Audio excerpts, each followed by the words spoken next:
amazing you can be. So I say shout out to all the NBA fans. Shout out to everybody that listens to Don Boy 718 when we're on the air. Shout out to everybody that pays respect to Newtown Radio. Shout out to everybody that just show love and love yourself, celebrating 2025. Shout out to everybody that made it to 2025 and anybody that been through something for last year. Please, you know, please know that we with you this year. We want you to make it through and we want to keep it on a positive note. So anybody that's been through something last year, we want this year to be real great for you. You know, shout out to everybody that's, lost someone. And there's some folks that's been going through some tragedy since the year started. I mean, just New Year's Eve, right there on 18th Street, you had someone who was pushed over into the tracks, and that wasn't cool. The MTA has been getting billions of dollars for years and hasn't upgraded security or any systems in there. And so maybe we might see some athletes taking a chance to go and ride the train on other people if they saw that it was more safer. Or maybe you would find more folks being more convenient to get around the city. But that's a whole other topic, though. I just want to shout out to everybody. And the reason I'm saying this because during this week, we also had the Sugar Bowl. And the Sugar Bowl, which was interrupted because of what had happened in New Orleans. For those of you that don't know what had happened in New Orleans, there was a deranged retired veteran, or, I don't know if maybe he received a dishonorable discharge, but he was a veteran. He was in the military before. He had crashed his car into some people, running them over on the sidewalk, and it was horrible. And then he ran out and started shooting, and it was just tragic. And it wasn't fair to anybody in the area. If you're gonna do something, go do it to yourself, probably. But if you that messed up, seek mental help. Anyway, it delayed the Sugar Bowl, which was supposed to be played on that Wednesday, but Georgia and Notre Dame, they had to stay over an extra night and then play on that Thursday, which they were able to do at the Superdome, Superdome in New Orleans. And I just want to say that was quite an amazing game, but it could have been a lot better. It was disappointing more than anything because we thought that Georgia was going to put up much more of a fight, which they did in the first half. The first half, it was only 3-3 because both teams were displaying the defense and the pressure that they're known for in that good coverage. Good reads, and everything was happening on both ends. They went to the second half. Here we go. Well, right before we got to the second half, this was the problem. 1 minute to go, 1 minute left. Georgia gives up field goal.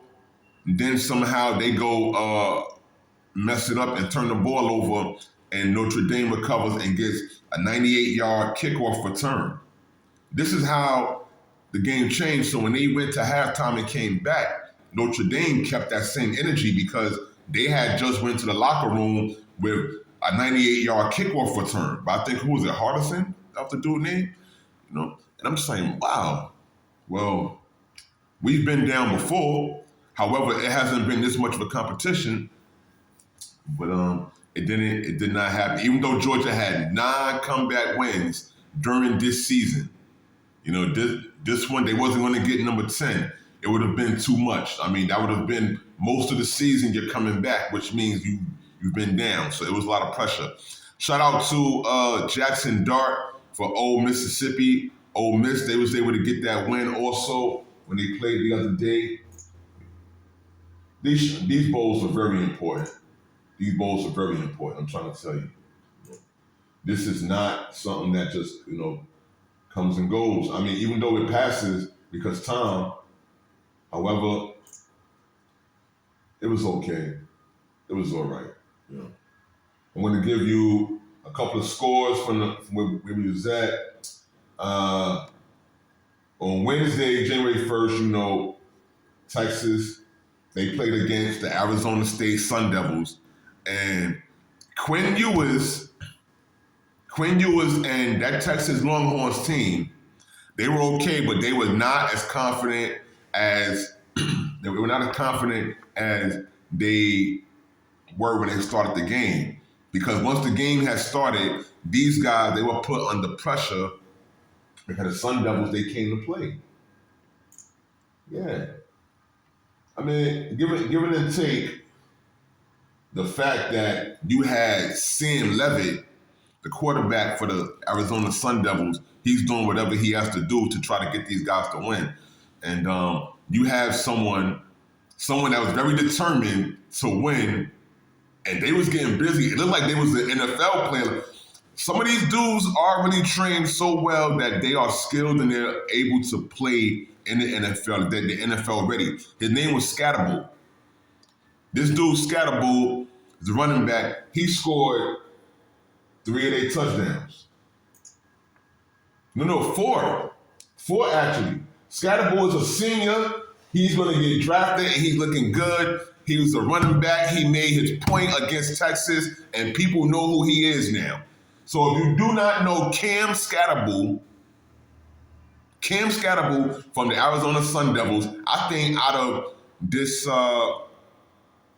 week, he's definitely one of the dudes that stand out that you should be looking for in the NFL draft in April, because this guy, well, I'm going to tell you his stats, what he just had in this game here.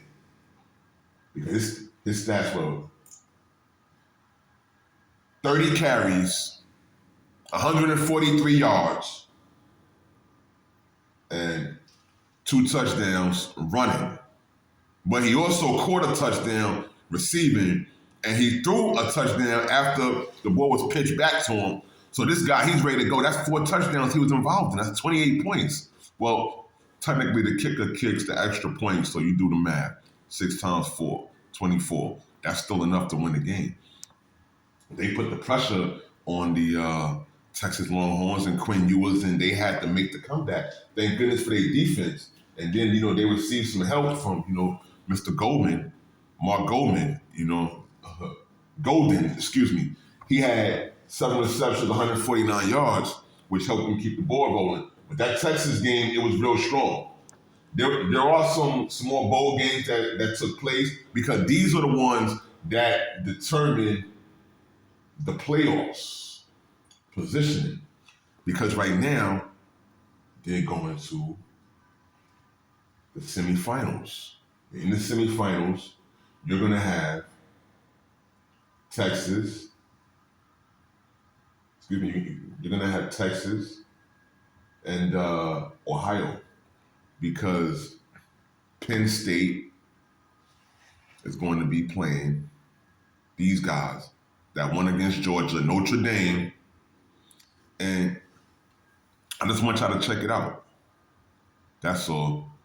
It makes total sense. It's going to be a great game, in the semifinals. 2 great games. And then, of course, the championship, it should be, because all of these teams are pretty much elite.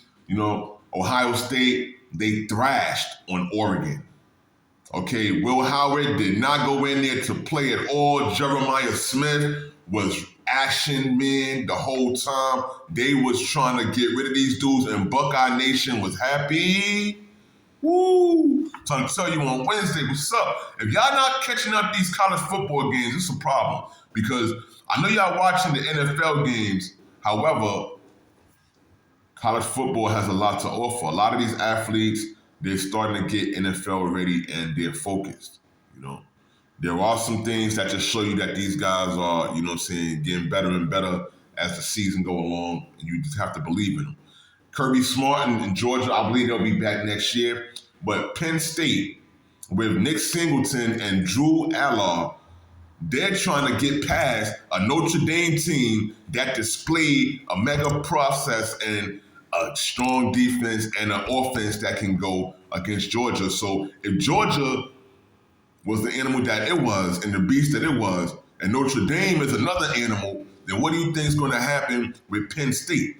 Even though they're the Nittany Lions. But I'm saying, these Lions are going to have to show up, because these fighting Irish, they ain't going in there to be sweet and to be friends. They going in there to win. They going there to do what they got to do to take this thing and to, go into that championship. Because I think the Fighting Irish have a real good chance. Marcus Freeman and his team, they have a real good chance at winning this championship this year, the CFB. College football championship. This is the first year of the new system also that was endorsed and mentioned by Barack Obama, our former president, once saying the system should be a little bit more simplified so that teams that actually play hard and that work their way up can actually have a chance to win instead of it being in a fickle system that it was before. Shout out the Brightcast game, So the world of sports, where would we go without it? Sports is love. There were so many things that had happened. If I miss a beat, let me know, because I only have but so much time to get y'all a lot of good information and news, and I'm trying to bring that. Jimmy Butler, not to go back to the NBA after we were just talking, a lot of good college football, but also in sports now, Jimmy Butler, he wants to leave the Miami Heat. He wants to leave the Miami Heat, and he deserves a shot to do so. So I think that they should work this out somehow to get him on a good team, because Jimmy Butler has paid a lot of dues for the Miami Heat. Jimmy Butler has been on this team. He's gotten them to the finals. He's gotten them here. They're fighting the best of best teams. And he didn't even really have the most help. You can't say that Bam Adebayo, I'm not saying he's trash, but Bam Adebayo was not so much of that aggressive player, say like someone that's needed on the squad. Bam Adebayo is not a Giannis Antetokounmpo. He's not a joker, and I'm just going to go and say he's not a Wembanyama, but he played with Jimmy Butler, and Jimmy Butler was making the best out of what he had. He developed players just like Tyler Herro and giving them the confidence to be able to win and go out there and ball representing Miami. And Pat Riley, he's been receiving a lot of the credit because, of course, he's putting a team together. However, it doesn't necessarily mean that he understands what players want and need. So the locker room's unhappy, the team's unhappy, so it might not be the best. So what we need to do now is to hope that Jimmy gets picked or gets a trade to a good team. I would say the Brooklyn Nets. I want to see Jimmy Butler on the Brooklyn Nets. Why not? Because look at this. We have some trade bait. We have a whole boatload of first and second round draft picks that we can distribute and trade. I would love to see Jimmy Butler playing aside Cam Thomas and Cam Johnson. Even though Cameron Johnson, it was some rumors that the Brooklyn Nets might try to trade him. So if Cameron Johnson becomes that trade bait, then let's give them Cameron Johnson, some draft picks, and bring in Jimmy Butler, and then we'll have a system with a Cam Thomas, a Jimmy Butler, and a D-Lo ready to go. Because I think with a Jimmy Butler on the team, D'Angelo Russell will play up the par even more. The competition and the bar will be set. This is what we need, instead of just his second and third run around with Brooklyn and no real results. So we definitely need that. Definitely do.